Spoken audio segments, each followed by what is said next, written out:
What's up, guys? It is Monday. That means it's time to go through all the games from Sunday, give you my quick reactions, who played, who didn't, who got the snaps, who got the targets, anything that was important that I came across this morning, checking everything out. Shout out to Fantasy Alarm, to Pro Football Focus, to Pro Football Reference, StatHead, Fantasy Points Data Suite, a lot of different sources that we kind of comb around and see what happened, as well as watching the games ourselves. I'm Andrew Cooper from Fantasy Alarm. Let's get into it. We'll try and get you guys in here, out of here with all the information you need from this week to get your fantasy teams up and running. First game here, let's look at the Chiefs at Panthers. Oddly, so with the wide receivers, we thought DeAndre Hopkins would be a full-time guy. He hasn't really been the last couple of years, but he's dealt with some injuries, things like that. But so far, he has not been. This week, he only played 33 snaps, which is actually behind Justin Watson with 48, Xavier Worthy with 47, Juju Smith-Schuster with 41. Obviously, they're trying to go his way, but of 47 dropbacks, he only ran 21 routes. So we really can't put him in a higher tier than wide receiver two, probably more in the wide receiver three range. It doesn't mean that we're going to go after Justin Watson or Juju. It just kind of means it's not as consolidated as we like. Travis Kelsey played virtually the whole game. 38 routes. He led the team with 38 routes run. But Noah Gray obviously vultured a couple touchdowns there. Doesn't matter though, because 8 targets from Kelsey is all you can ask for in this world. What are you going to do? Bench him? There's just not enough tight ends out there. Isaiah Pacheco did not return, so Kareem Hunt was still the top dog. We'll have to see what happens when Pacheco gets back. On the Panthers side, shout out to Nathan Yonke, who pointed out something interesting that they switched Xavier Legette and David Moore's role to where David Moore was kind of playing the split end, or he previously was playing the split end. So now Xavier Legette is playing split end. That seems in preparation for Adam Thielen coming back. We don't know how things are going to shake out when all is said and done. We know they're going to use 3 wide receivers. Is it going to be and Leggett is almost certainly going to be one of them because he's played virtually all the snaps. Is it going to be Leggett, Thielen, and Moore? Is it going to be Leggett, Thielen, and Jalen Coker? We'll have to see. Jalen Coker's been banged up, so he didn't play. But Leggett and Thielen probably the most interesting ads for fantasy, despite David Moore getting 10 targets here. Maybe he earned his way into continuing to play that role. We'll have to see. But I think Leggett is the guy. He's the only guy that's played a ton of snaps in pretty much all these games. He played 58 of 62 this week, 98% last week. Uh, at tight end, fortunately, Jatavian Sanders, not sure if you saw, but landed on the top of his head. I had to go to the hospital, but feeling in all extremities. Hopefully, he'll be back sooner rather than later. If he is out, Tommy Tremble is going to have to do everything because Ian Thomas already got put on IR. So, not sure that makes him a waiver ad. I would rather see Jatavian Sanders playing the full-time role like he did when Tommy Tremble was out, but this is the world we live in. So if you're absolutely desperate, maybe Tommy Tremble's on the radar. And then Jonathan Brooks returned this week. Very exciting, but he only played 5 snaps of 62. Chuba Hubbard played 55. In fact, in this game with Brooks back, Hubbard played more snaps than he's ever played. That's not necessarily a knock on Brooks. It's more pointing at Miles Sanders being on IR. So the slow ramp up for Brooks continues, and we'll have to see when he ever gets up to a spot where we can consider starting him. Next game here, Vikings at Bears. Justin Jefferson and Jordan Addison play virtually the whole game. Jefferson had a tough coverage spot with Jalen Johnson. Addison went off. We talked about that on the radio show with Howard Bender on Sirius XM. So we were ready for that possibility, and we got it. TJ Hawkinson, good news on that front. First 3 games, he had not played more than 50% of the snaps in any of the games. They're ramping him up. This week, he played 68%. Josh Oliver being out maybe has accelerated that, but I see no reason after him having a good game and responding well to go back to that. He ran 32 of 38 routes, which is great. So really no reason for them to go back to what they were doing before. So TJ Hawkinson, you can feel comfortable about him moving forward. Aaron Jones also getting healthier. He had been splitting work with Cam Akers, but coming off a rib issue. This week, 56 snaps for Jones, 11 for Akers. So anyone who's spot starting Akers, he's back off the menu. On the Bears side, it was DJ Moore, it was Keenan Allen, it was Rome Odunze, big snap shares, 75 snaps out of 76 for Moore, 68 for Allen, 66 for Odunze, 76 for Cole Kmet, and again, 76 of 76 every snap. And here's the thing: they threw the ball a ton, but uh, that doesn't mean these guys are always going to get this many targets. We see this. We saw this week. I think it was week 3 or 4 where they threw the ball like 50 times. There was no Keenan Allen. Cole Kmet got 11 targets, and everyone was like, "Oh wow, this guy's back on the menu." But you can't expect Cole Kmet to get 10 targets because you can't expect Keenan Allen to get 15, right? Roman Dunze to get 9, DJ Moore to get 7. Like the game script called for it, but it's just not normal. And the ball is too spread out among these guys. In a normal game where they're throwing a normal number of times, each of these guys isn't going to have 10, 15 targets. They're going to have 4, 5, or 6. So just be careful with that. DeAndre Swift played most of the. He got all the important snaps except for one, the goal line one for Roshan Johnson. But he played 42 snaps to 29 for Roshan. So Roshan a spot start. DeAndre Swift is the guy. Next game here: Titans at Texans. Nick Westbrook-Akine found the end zone again. That's now 6 of 7 games, either 5 or 6 or 6 or 7. This guy has been an end zone threat. He also ran 33 of 34 routes, so he is out there. He hasn't been super efficient. He's only had a few games where he had more than 2 catches, but that's the kind of guy we look for. At least he's getting the snaps. It's not just like he's scoring a random touchdown on 10 snaps. He played 60 of 67, more than Calvin Ridley, way more than Tyler Boyd.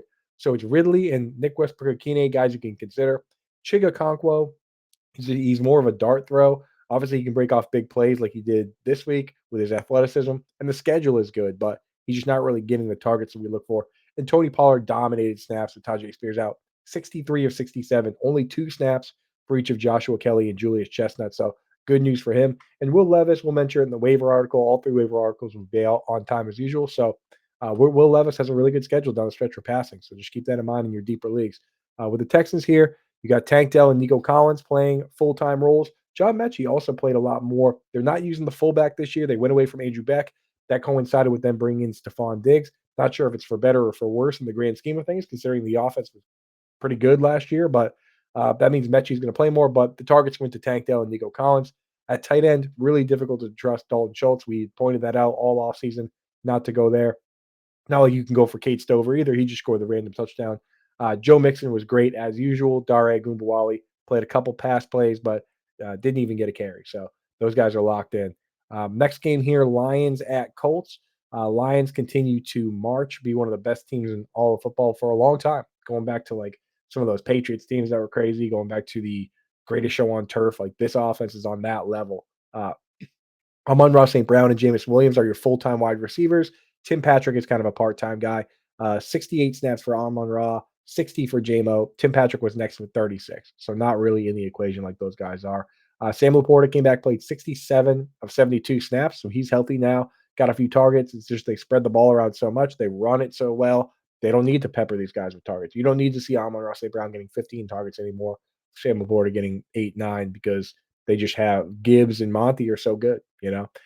Gibbs got 48 snaps to 21 for Monty. Monty got banged up here, left the game, so we'll have to see with him. You're already starting both those guys every week, but if Monty's out, then Gibbs, there's arguments to be made to rank him RB1, right? He'll be ranked right up there with Saquon Barkley and Christian McCaffrey and the likes of those guys. Why wouldn't he be? On the Colts side, Michael Pittman, Alec Pierce, and Josh Downs all got banged up in some way in this game. They left and came back. So we'll have to see what's going on with those guys. Like Pittman had a shoulder injury. He left. He came back. Alec Pierce left and came back. So we'll have to see how things shake out in practice for all these guys. But those are your 3 guys. If any of them are hurt, Adonai Mitchell kind of has played all the roles, even the slot. So he would be the next man up. Pretty clear. Ashton Doolin also left and did not come back. So it would definitely be Adonai Mitchell as the next man up. At tight end, we can't trust these guys. Kylan Granson did run 21 routes out of 30, which is the first time any of these tight ends has really ever ran more than half the routes. So he would be your dart throw if you had to throw one. And then at running back, Jonathan Taylor, 53 of 55 snaps. What more can you ask for? I know he hasn't been the most efficient, but he's getting all the work, and he's in your like. You just don't have enough guys to have him not have him in your lineup. If you got him, you're playing him. With the Dolphins, Tyreek Hill had the tough matchup this week with Christian Gonzalez. So the ball went to Jalen Waddle. The ball went to John Smith. The ball went to Devon Achane. They've got enough good weapons. They don't need to force it to Tyreek in tough matchups, no matter what he's tweeting. I don't know if you guys saw it, but he tweeted that. So he retweeted some meme about him not getting the ball. So maybe Squeaky Wheel gets the grease next week. But Waddle and Hill play all the snaps. Johnny Smith he ran 30 of 42 routes. He got 11 targets, scored a touchdown. So Johnny Smith is pretty much locked in here. If anything happens to Waddle or Hill, now he's like moved up into the very top tier, right? Because with one of those guys out, now he's locked in as a top 2 target. He has been getting more targets than Achane and Waddle, though Waddle obviously had a great week this week as well. Achane, awesome. Mostert, Achane played 36 snaps. Mostert played 21, but Mostert primarily played on pass downs, didn't really even get looks in that capacity. Did a lot of pass blocking, only got 2 carries. Jalen Wright got more carries than Mostert. So I don't know exactly what they're doing and what their plan is with that, but Mostert is really on the back burner right now. With the Patriots, as far as snaps go, Kayshon Boutte has been leading. He led once again. He had 60 snaps. Demario Douglas had 47. Douglas is definitely a spot start in PPR. That's what he's been this entire time. Kendrick Bourne was a wide receiver 3. Jalen Polk and Javon Baker kind of just sprinkled in, but didn't really do a whole lot. Hunter Henry played 57 to 60, 69, 37 routes, was second behind only Boutte. He got 7 targets. I mean, he's been a reliable PPR player. Besides 1 week, he's essentially got 9 or more points in every week since Drake May has started. Since Drake May has started, he's been a tight end 1. He's tight end like 8 on the season. So you could do a lot worse than Hunter Henry, though. He's now actually rostered in 50% or more of most leagues. So, but if he's still out there, go ahead and grab him because he's a useful player. He has bye week after this week, though. But this week, good matchup with the Colts. Drake May's been good.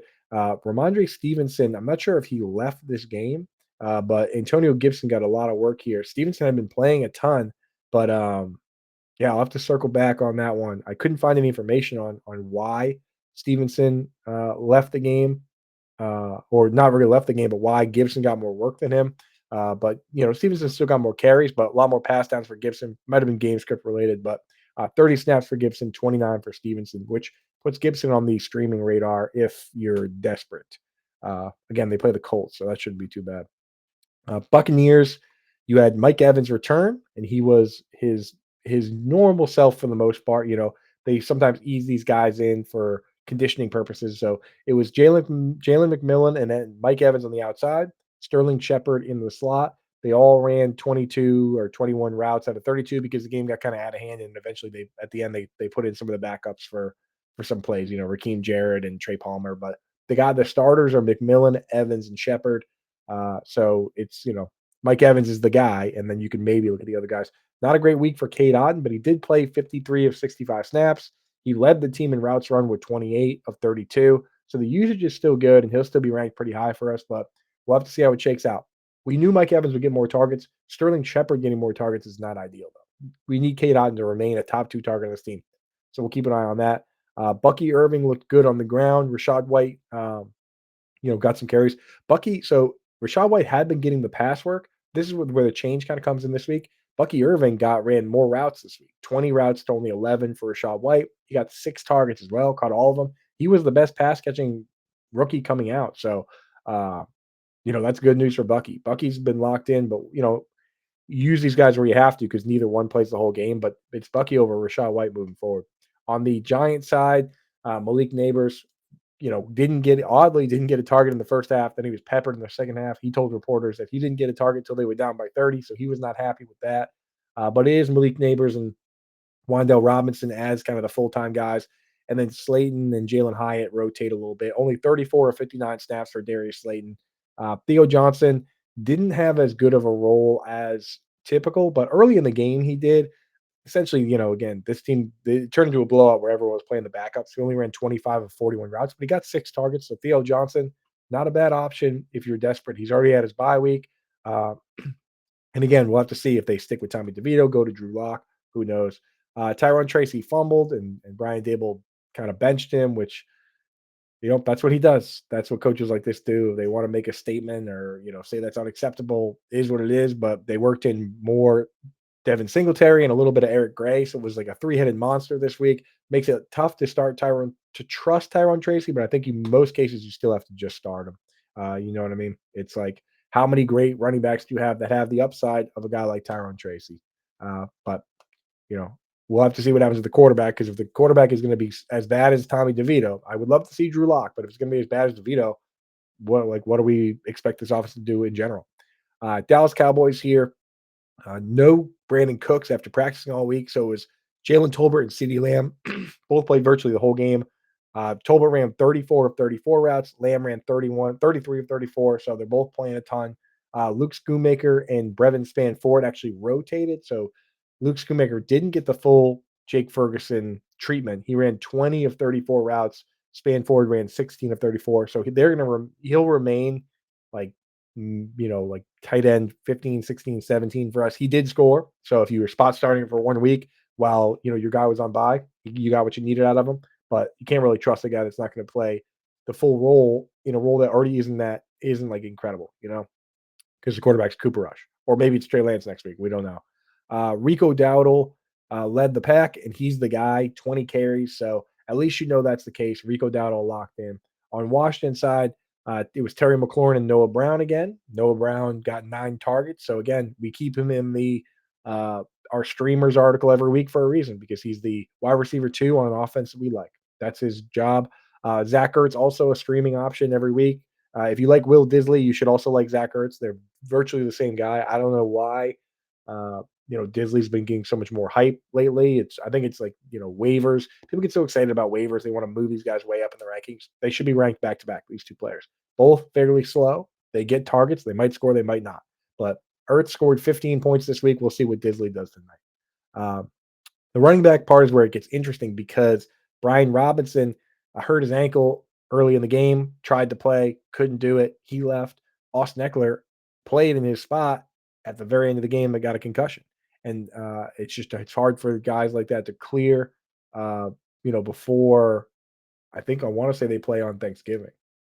Let me check real quick. No, they don't. So that's good, at least. So we'll have to see if Eckler can't clear. It's going to be Jeremy McNichols as the guy. They released Chris Rodriguez, so I don't know. Maybe they'll add him back or add somebody else. But if both those guys are out, Jeremy McNichols is a spot start, because we've seen him produce even when one of the other guys is out. He's actually been okay. So keep an eye out there. Next game here: Broncos and Raiders. Cortland Sutton leads, and he has been great. Cortland Sutton has been flat out good, so you got to get him in your lineup every week, honestly. Devon Vele has kind of become the wide receiver 2 here. Uh, Not that he's getting the snaps that Sutton is getting, but in the last 3 or so weeks, he's been the second leading snap getter, which we saw for Noah Brown, and then Noah Brown really kind of kept going and took over that role. Vele's kind of getting that role. They got 9 targets this week, so he's an ad in deeper leagues. There's no real tight end here that you want to go after. Lucas Kroll ran 18 routes of 45, Trotman 13 of 45. Can't trust that. And then running back is becoming increasingly hard to trust with this hot hand business. Javonte Williams on paper led the team in snaps and carries, but Jaleel McLaughlin got hot, and he ended up being the more productive one. And not knowing each week what's going to happen is makes it so tough. Aldrich Estimate only got 5 carries, but who knows? He could get the hot hand and then he gets all the carries. So all these guys are going to be ranked in the spot where you only start them if you have to. For the Raiders, Jacoby Myers looked good once again, even with a tough matchup. Trey Tucker and him play virtually all the snaps, so their spot starts whenever. And then Brock Bowers, of course, did his thing, got his targets. Gardner Minshew, unfortunately, suffered a broken collarbone, so he is done. Desmond Ritter is the guy moving forward. So, again, makes it a little harder to trust everybody when there's a shakeup like that. But, with Bowers and Myers and Tucker, at least we know they're going to essentially play the full game. So, and this is a team that does play on they play on Friday this week, Vegas. So if the running backs cannot be cleared to play, I'm talking Zamir White and Alexander Madison, Amir Abdullah is back on the menu. 69 snaps out of 77. Dylan Lowby didn't even play an offensive snap. So he has 1 carry this year that was a fumble. He returned kicks. They didn't put him on offense. Sincere McCormick was the backup. He only played 8 snaps. So uh, there you go there. With the Green Bay Packers and the San Francisco 49ers, Christian Watson actually ended up leading in snaps because Romeo Dubs left the game. Romeo Dubs suffered a concussion, and let's double check. They do play on Thanksgiving, which means very unlikely that Romeo Dubs clears in time. It would have to be like a misdiagnosis for him to clear. So it'll probably be Watson, Dontavian Wicks, and Jaden Reed as the top 3 wide receivers. If you're holding Wicks this whole time looking for a spot start, this is it. Get him in there, do your thing. Christian Watson as well should be a good spot start. Uh, and tight end Tucker Kraft played his big snap share. They spread the ball around a little too much, but without Romeo Dubs, maybe it helps him a little bit. He did score, so that's nice. He had 2 targets though. It was all Josh Jacobs. That's basically how the game went. 3 touchdowns for him. Chris Brooks and Emmanuel Wilson mopped up, but it was all Jacobs. He's been great. On the 49ers side, you saw Brandon Allen start here, which was fine. They they couldn't really hang here. So hopefully Brock Purdy will be back next week. But Juwan Jennings and Debo Samuel played their roles on the outside. Ricky Pearsall played his slot role. George Kittle, he was coming off the hamstring, but he seemed like he's okay. So uh, wheels up for him. Hopefully Brock Purdy comes back. And then McCaffrey did his thing, got his carries, got his targets. He's the starter and plays a ton whenever he's healthy. 2 games left here: Seahawks and Cardinals. Seahawks, DK Metcalf led as always. JSN played ahead of Tyler Lockett, just barely, but still. I mean, they use a ton of 3 wide receiver sets, but he's been playing ahead, which is good for his value. He got his targets. And then with Noah Fant out, AJ Barner took over that full role, but it's not a good role. We don't even like Noah Fant in that role, so we don't really like AJ Brown in that role. AJ Barner. Kenneth Walker got the bulk of the work as always. More carries and more routes run and more targets than Zach Charbonnet. Charbonnet is more of a handcuff plus, but at least he plays some and gets a couple carries. On the Cardinals side, Marvin Harrison Jr. and Michael Wilson are your full-time guys. They've been kind of disappointing, but it is what it is. Trey McBride absolutely got peppered here, 15 targets for him, so he stepped up in a big way. James Conner got pretty much all the work. Trey Benson only got 9 snaps. Mari DeMcConnell only got 9 snaps. Conner got 40. So Benson is still just a pure handcuff. Can't really trust him even in like a spot start. He just doesn't play enough. There's too many guys that are playing like at least like 20, 30 snaps. This guy doesn't even play 10 in a lot of these games. Eagles at Rams. AJ Brown was a top dog with Devonta Smith out. Jahan Dotson stepped up, played a bunch of snaps. Johnny Wilson also got 50 snaps, but 20 routes for Dotson, 18 for Johnny Wilson, 26 of 26 for AJ Brown. So he's locked in. Dallas Goedert ran 19 of 26 routes, got 5 targets, just didn't do a whole lot with it. We were hoping he would step up. But again, just like the Josh Jacobs situation, it was all Saquon Barkley. Had an absolute crazy game. So didn't really leave room for anybody else to do anything. Even Kenneth Gainwell got in on the action. They just ran all over the Rams, which teams can do. On the Rams side, Cooper Kupp and Demarcus Robinson and Puka Nacua were the 3 guys out there. Obviously, Kupp and Nacua get all the targets because that's what they do. So those guys are locked in. The tight ends, Davis Allen, there were 42 dropbacks. Davis Allen ran 18 routes. Colby Parkinson ran 12. Hunter Long ran 8. Can't trust those guys at all. And then Kyron Williams played 54 or 64 snaps, so he is locked in there. And that's it for this week because it's a short week with a lot of bye weeks. So thank you guys for tuning in. Hit that like and subscribe and get set up here. And if you're not set up with Fantasy Alarm yet, this week we have a special deal. We have the Black Friday. Let me put this on a big spot here because John and Pemba did a really classy job with the logo on this one. Our Black Friday deal, the best deal of the year, $100 off the annual. Okay, so that brings a typically like a $30 membership down to like $16 is the cheapest that it gets. So if you want to get set up with Fantasy Alarm, all this stuff, all the stuff behind the paywall, all my rankings every single week for full PPR, half PPR, standard. You get in the Discord where you can ask all the questions. You get based on the time of year, you get all the fantasy baseball season. It brings you all the way back around to the NBA and to the NHL, the rest of this season, and your rankings for next year. And we'll probably run this type of promo, maybe not exactly as good as this one, but we're going to run a Black Friday promo again next year, so you can re-up next year. So if you want to become a Fantasy Alarm member, now is the time. Hit that QR code. I'm Andrew Cooper. This is Fantasy Alarm. Thank you guys for checking the videos out.